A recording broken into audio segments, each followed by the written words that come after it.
Hello dear students, प्यारे बच्चों। आज हम लेसन नंबर 15 इन मेमोरियम कक्षा 10वीं का 15 नंबर का पाठ पढ़ेंगे। यह कविता के फॉर्म में है। इसका नाम है इन मेमोरियम। इन यानी में, मेमोरियम यानी स्मृति। पाठ का नाम हुआ स्मृति में। इसके जो लेखक हैं वह आपको स्क्रीन पे दिखाई दे रहे हैं। इनका नाम है Alfred Lord Tennyson. Alfred Lord Tennyson ने कविता लिखी है। तो बच्चों, हम इसे समझते हैं। Firstly we have to discuss with you about the poem. On your screen, आप अपनी स्क्रीन पे देखें। पोएम के विषय में लिखा हुआ है, the poet wants to bring reformation by means of his poem। कवि अपनी इस कविता के माध्यम से विश्व में रिफॉर्मेशन यानी बदलाव लाना चाहते हैं। he wants that we should give up all bad things। और वे चाहते हैं कि हमें गिव अप यानी छोड़ देना चाहिए, ऑल बैड थिंग्स यानी सारी बुरी बातों को, and adopt new good things. और अडॉप्ट यानी ग्रहण करना चाहिए नई अच्छी बातों को। द एविल्स मेंशनड, यहाँ पे कुछ बुराइयां मेंशन कवि ने किए हैं। मेंशन करना यानी दर्शाए हैं उन्होंने अपनी कविता में। आर, कौन कौन सी हैं वो सारी बुराइयां हम देखेंगे। फर्स्टली फॉल्सहुड, झूठ जिसे कहते हैं। Sad memories of the past, अतीत की बुरी यादें। माइजरी, मुसीबतें। एंड पॉवर्टी, और गरीबी। हार्मफुल ओल्ड ट्रेडिशंस, हार्मफुल यानी नुकसान करने वाले, ओल्ड यानी पुराने तौर तरीके, रूढ़िवादी रीति रिवाज। कर्नाल डिजायर्स, शारीरिक इच्छाएं। सिंस, पाप। ग्रीड, लालच, ईटीसी इत्यादि। The things that we should welcome are truth, people's well-beings, noble ways of lives, pure laws, love of truth, right and good, and above all everlasting world peace। The things that we should welcome, वे चीज़ें जिनका हमको welcome करना है वो है truth. Truth मतलब सत्यता। Peoples वेलबींग्स, लोगों के लिए सही भावनाएं रखना।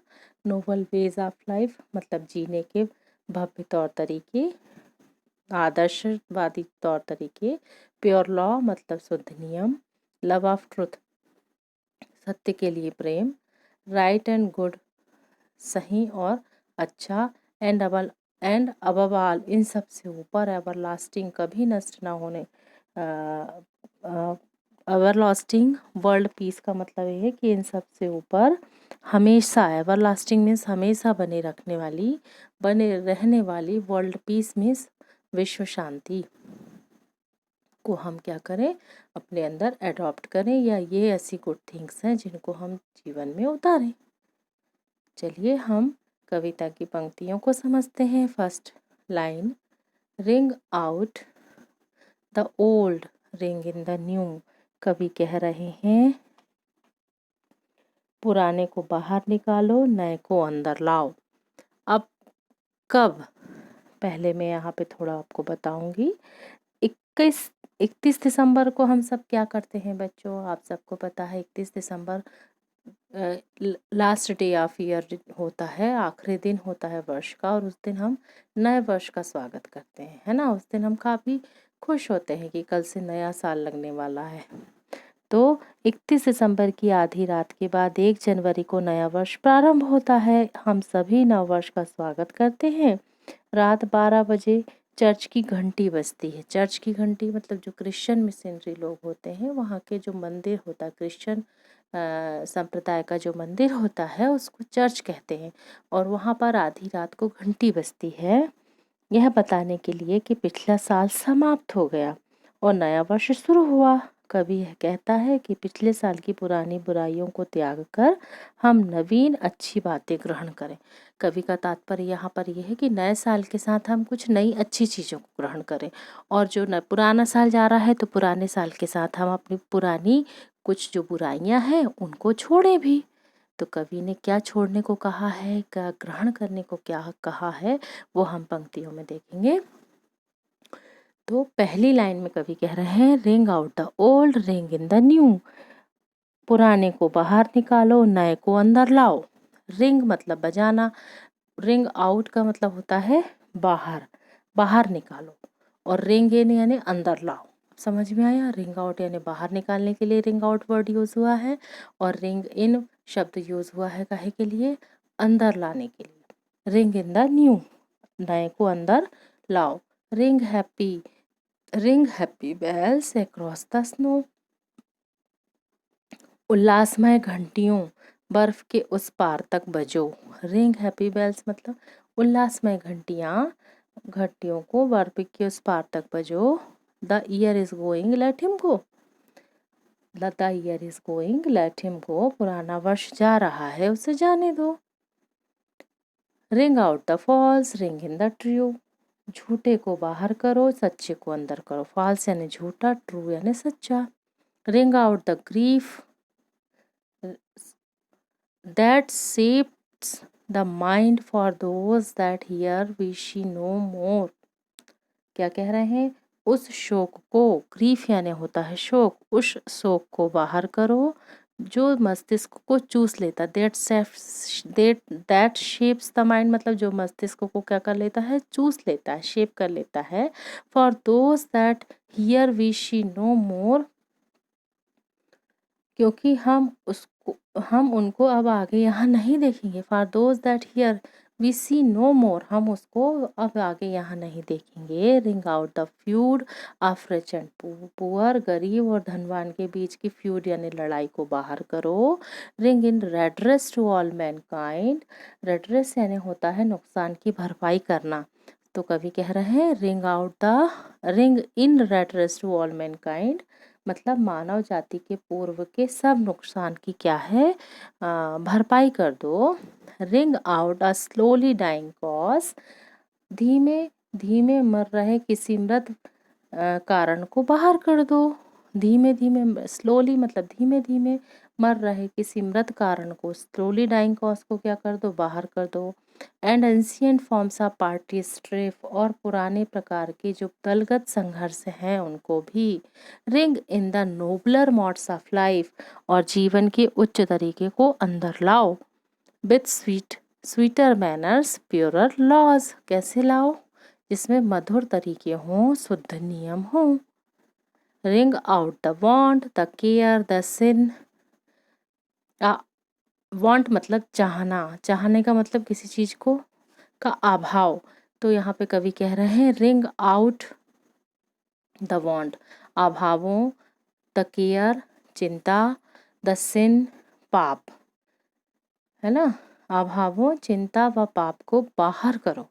The faithless coldness of the times, युगों की अविश्वास की ठंड को, कोल्डनेस मतलब ठंड, तो you faithless coldness of the times, times means को यहाँ पे टाइम यानी समय, समय को युग कहा है कवि ने।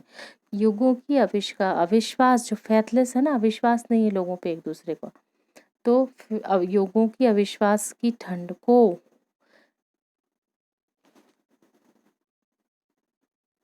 the faithless coldness of times, ring out my mournful rhyme, but ring the fuller minstrel in। युगों की अविश्वास की ठंड को दूर करो, शोक गीत को बाहर करो। मोर्नफुल राइम्स मतलब शोक गीत।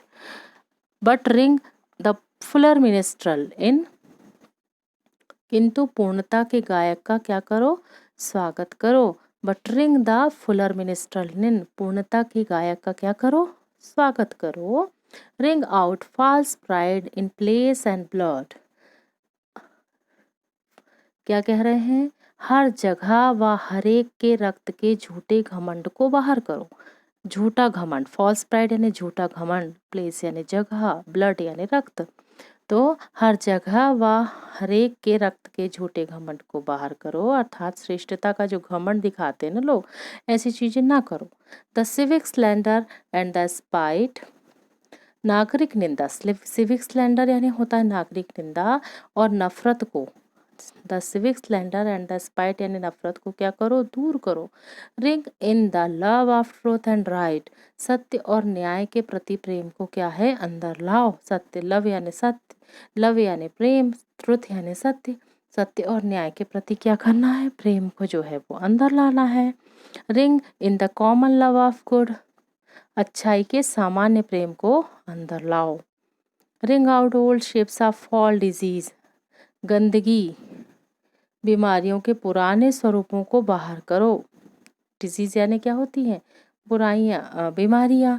फॉल डिजीज यानी गंदगी, बीमारियों के पुराने स्वरूपों को बाहर करो। Ring out the narrowing lust of gold, धन की संकीर्ण लिप्सा को भी दूर करो। लस्ट ऑफ गोल्ड मतलब प्रेम, सॉरी, धन के लिए लालसा जो होती है ना, उस नैरोइंग, नैरोइंग मतलब संकीर्ण, संकरी जो चाहत होती है धन दौलत पाने की, इसको भी क्या करो, दूर करो। Ring out the 1000 Wars of old, पुराने हजारों युद्धों को भी बाहर करो। Ring in the 1000 years of peace, और अंतिम पंक्ति में कवि ने बहुत अच्छी बात कही है, ring in the 1000 years of peace मतलब शांति के हजारों वर्षों का स्वागत करो। ये तो थी कविता का वर्णन। अब हम आगे ग्लॉसरी वर्ड्स मीनिंग देखेंगे। फर्स्ट वर्ड लिखा हुआ है रिंग, ये वर्ब है जिसका मीनिंग होता है church bells are rung in two ways. If it is a sad occasion, it is rung slowly. If it is a joyous occasion, it is rung fast. The poet uses the freshest ring out for sad and unpleasant things, and the fresh ring in for welcoming pleasant happy things in the new year. हमने देखा ही है कवि ने दो तरह के शब्द ज़्यादा उपयोग किए हैं, रिंग आउट और रिंग इन। रिंग इन जो है वह खुशनुमा प्लीजेंट हैप्पी थिंग्स के लिए जो है शब्द,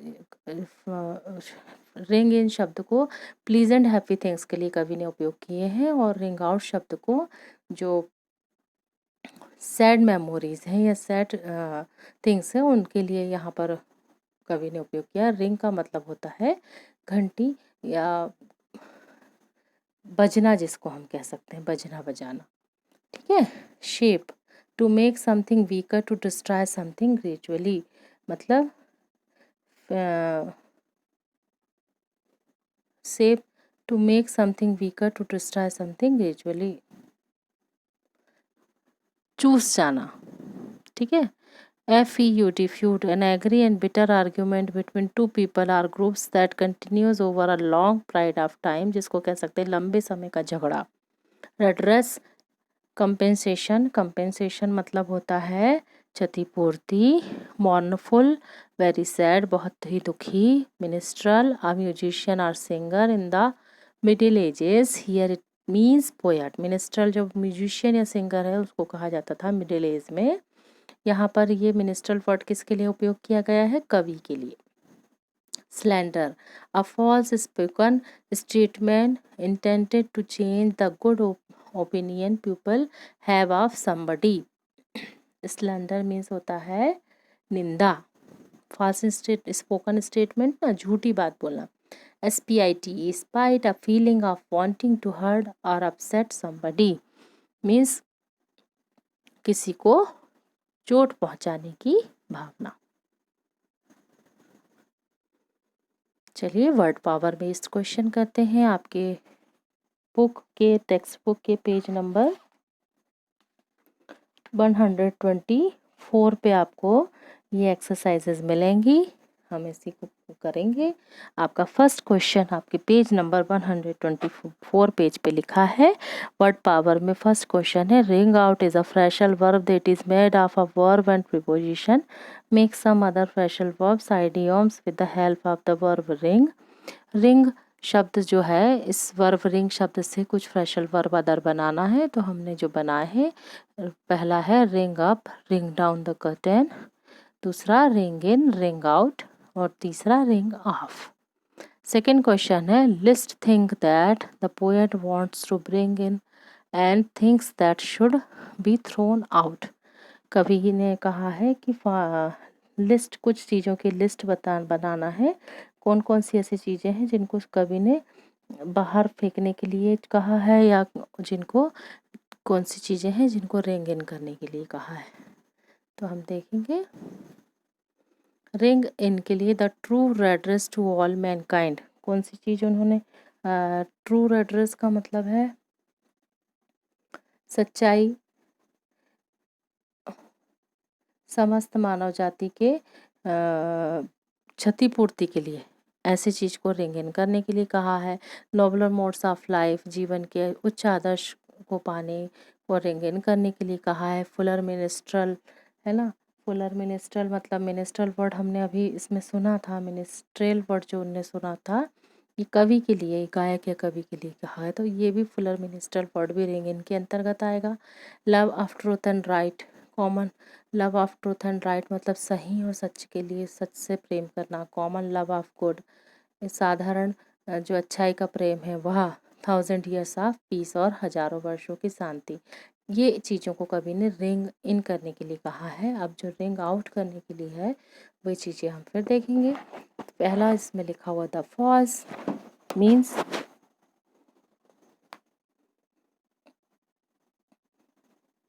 द फॉल्स मतलब झूठ, द ग्रीफ शोक, the feud of rich and poor अमीरी और गरीबी का झगड़ा, स्लोली डाइंग कॉज धीमी गति से मारने वाले जो कारण हैं वह, एंशियंट फॉर्म्स ऑफ हिस्ट्री रूढ़िवादी कलह, the want, the care, the sin अभाव, चिंता और पाप।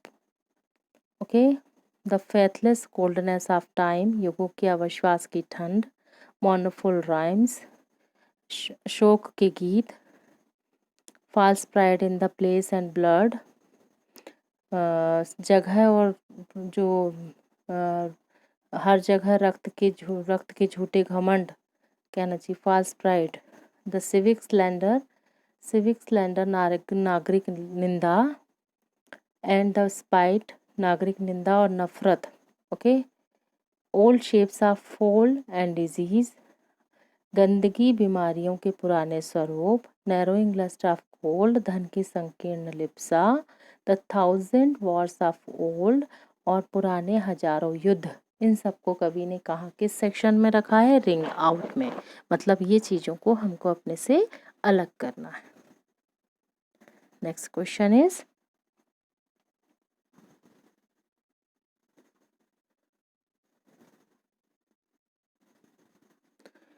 थर्ड क्वेश्चन है find out the rhyming words for the following words and write them in your notebook.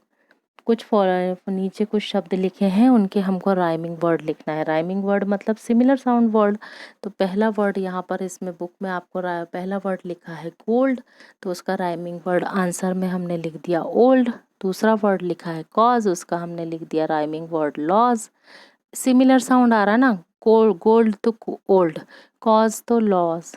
तीसरा लिखा है पीस, तो उसका राइमिंग वर्ड हो गया डिजीज, डिजीज यानी बीमारी, पीस यानी शांति।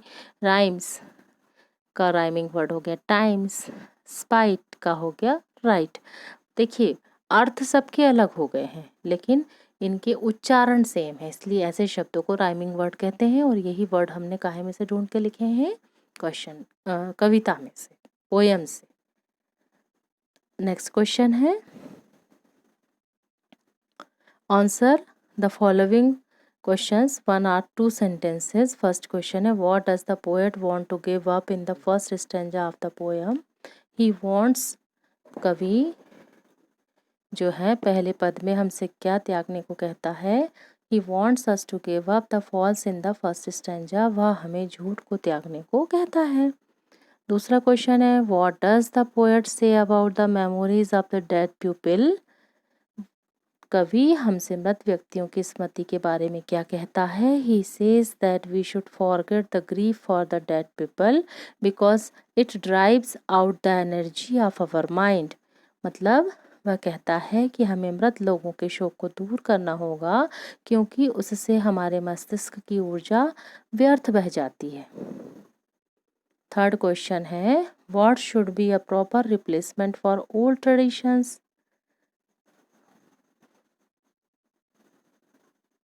What should be लगेगा और इसमें बी ई बी नहीं जुड़ा हुआ है। What should be a proper replacement for old tradition, ये लास्ट में बी जुड़ गया, ये यहाँ नहीं आएगा, शुड के बाजू में आएगा, शुड के जस्ट साइड में ये वर्ड होगा, आ के बीच में, शुड और आ के बीच में। ओके, क्वेश्चन होगा what should be a proper replacement for old traditions, पुराने रीति रिवाजों के स्थान पर कौन सा पुनर्स्थापन होना चाहिए। The proper replacement should be the nobler modes of life with sweeter manners and purer laws. The proper पुराने उचित पुनर्स्थापन मधुर दिनचर्या जीवनचर्या। The proper replacement should be the nobler modes of life, मतलब मधुर जीवनचर्या शुद्ध नियम के साथ जीवन के उच्च जीवन के तरीकों द्वारा होना चाहिए। उच्च जीवन के उच्च शुद्ध तरीकों, शुद्ध नियम जो है के साथ जीवन के उच्च जीवन के तरीकों के साथ होना चाहिए। What does the poet says about his sad song? Question mark आएगा यहाँ पे, लास्ट में लगा नहीं है। What does the poet says about his sad songs and question mark होगा, आंसर होगा he says that his mournful songs should be thrown out, forget them। मतलब कवि अपने दुख भरे गीतों के बारे में क्या कहता है, वह कहता है कि दुख पूर्ण गीतों को फेंक दो, उन्हें भूल जाओ। Fifth question, what does the poet want in place of greed for wealth, कवि धन के लालच के स्थान पर क्या कहता है, he wants the common love of good in place of greed for wealth. मतलब कवि धन के लालच के स्थान पर वह हमसे उसके स्थान पर सबकी भलाई के प्रति प्रेम करने को कहता है। The proper replacement of for he wants the common love of good in place of greed for wealth, मतलब वह हमसे उसके स्थान पर सबकी भलाई के प्रति प्रेम करने को कहता है। Six question, what would be a proper replacement for war culture, question है युद्ध संस्कृति का उचित स्थान कौन सी वस्तु ले सकती है। The proper replacement of war culture would be thousands of years of world peace, मतलब हजारों सालों की विश्व शांति को युद्ध संस्कृति का स्थान लेना चाहिए। बी नंबर का क्वेश्चन है, ये 3 और 4 सेंटेंसेस वाले वाक्य, 3 या 4 वाक्यों में लिखे गए क्वेश्चन और उनके आंसर होते हैं। उनके आंसर 3 से 4 लाइनों में लिखना होता है। पहला प्रश्न है, what are the things suggested by the poet that we should leave, कवि ने हमें कौन कौन सी चीज़ों को छोड़ने का सुझाव दिया। The poet has suggested us to leave the following things, हमको कवि ने नीचे दी गई कुछ चीज़ों को छोड़ने के लिए कहा। Suggested by the poet that we should, answer है the poet has suggested us to leave the following things. पहला क्या क्या, falsity, grief, the quarrel of the rich and the poor, slowly dying cause, ancient forms of party strife, the want, the care, the sin, the faithless coldness of the times, mournful songs, false pride, civic slander, and the spite, shapes of fall, disease, lust of gold, and thousand wars of old। उसने हमें ये चीज़ें, जो नीचे चीज़ें लिखी हैं, इनको त्यागने को कहे हैं। झूठ, शोक, धनवान और गरीबों में झगड़ा, धीमे मरते उद्देश्य, दलगत संघर्ष, अभाव, चिंता, पाप, उदासी, शोक गीत, झूठा घमंड, बीमारियां, धन से अनुचित मोह और हजारों सालों के युद्ध। Second question, what things should be adopted in our life according to the poet, कौन सी चीज़ें कवि के अनुसार हमें अपने जीवन में अपनानी चाहिए। According to the poet we should adopt these things, हमें इन चीज़ों को अपनाना चाहिए। क्या, true redress to all mankind, truth, redress to all mankind, nobler modes of life with sweeter manners, pure laws, good hopeful songs, love of truth and right, common love of good and peace and happiness। कवि के अनुसार हमें ये चीज़ें अपनानी चाहिए क्या? सच्चाई, समस्त मानव जाति की क्षतिपूर्ति, मधुर व्यवहार, शुद्ध नियमों के साथ उच्च जीवन के तरीके, अच्छे आशावादी गीत, सच्चाई व सही के प्रति प्रेम, अच्छाई के प्रति प्रेम और सुख शांति। स्टूडेंट्स, यह तो थी लेसन नंबर 15। नेक्स्ट वीडियो में हम इससे रिलेटेड आगे की एक्सरसाइज और करेंगे जो वर्कबुक बेस्ड होगी। तब तक के लिए goodbye, have a nice day.